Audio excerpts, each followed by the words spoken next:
Commander Zixthul's mandibles clicked nervously as he stepped from the shuttle onto Earth's soil for the second time. The first visit had been traumatic enough, witnessing human cadets training in conditions that would kill most Arconian soldiers, but diplomatic protocol demanded this follow-up visit to complete the military exchange program. "Welcome back, Commander." Captain Rivera greeted him with that strange human mouth gesture they called a smile. "Ready to see our special operations training?" Zixthul's exoskeleton quivered. The regular training had been horrifying enough. "Most certainly," he lied. The Arconian hegemony had dominated 3 sectors of space before encountering humans. Their physiology, 6 limbs, chitinous armor, and powerful pincers made them formidable warriors. Or so they had believed until first contact with Earth's military.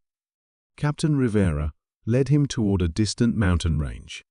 "Today, you'll observe our mountain warfare and survival school."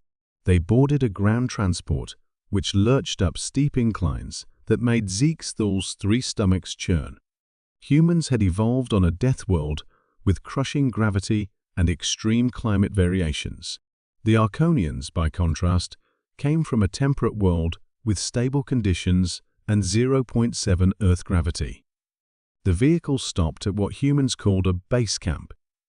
Zixthul's environmental suit warned of the dangerous temperature barely above freezing and thin atmosphere at this elevation. "Our candidates begin with a 30-mile trek carrying 80-pound packs," Rivera explained, pointing to a line of humans shouldering enormous burdens. "They'll navigate using primitive tools while maintaining communication blackout." "This is primitive training?" Zixthul asked. "Oh, this is just the warm-up," Rivera laughed. "Next comes Survival Week." The captain activated a holographic display showing humans plunging into icy water, constructing shelters from vegetation, and consuming what appeared to be living organisms. "They eat while the prey is still alive." Zixthul's voice modulator couldn't hide his horror. "Sometimes, they learn to find sustenance anywhere." Last year, a cadet survived 3 days on nothing but tree bark and insects after getting separated from his group. Zixthul's translator must have malfunctioned. "Purposeful separation?" "Correct. We call it stress inoculation." The display shifted to nighttime. Humans were scaling sheer cliff faces in complete darkness.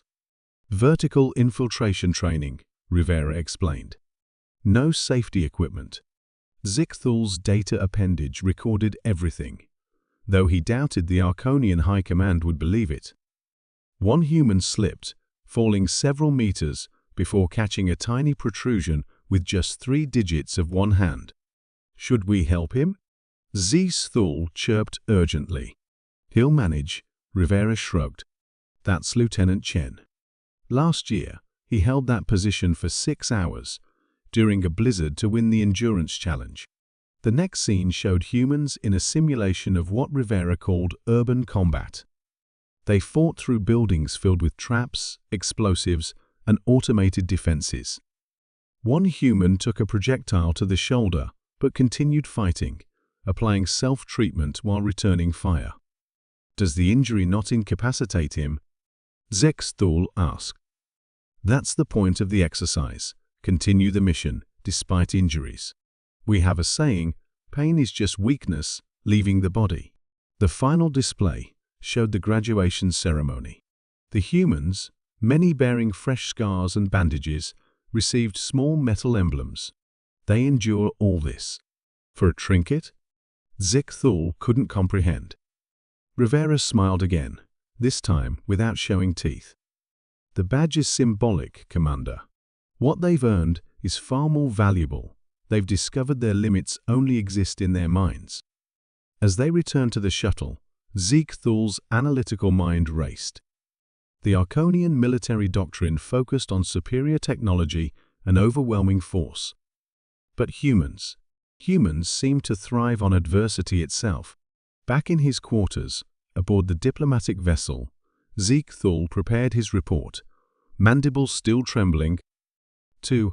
Arconian High Command. Subject: Human Military Capabilities, URGAET.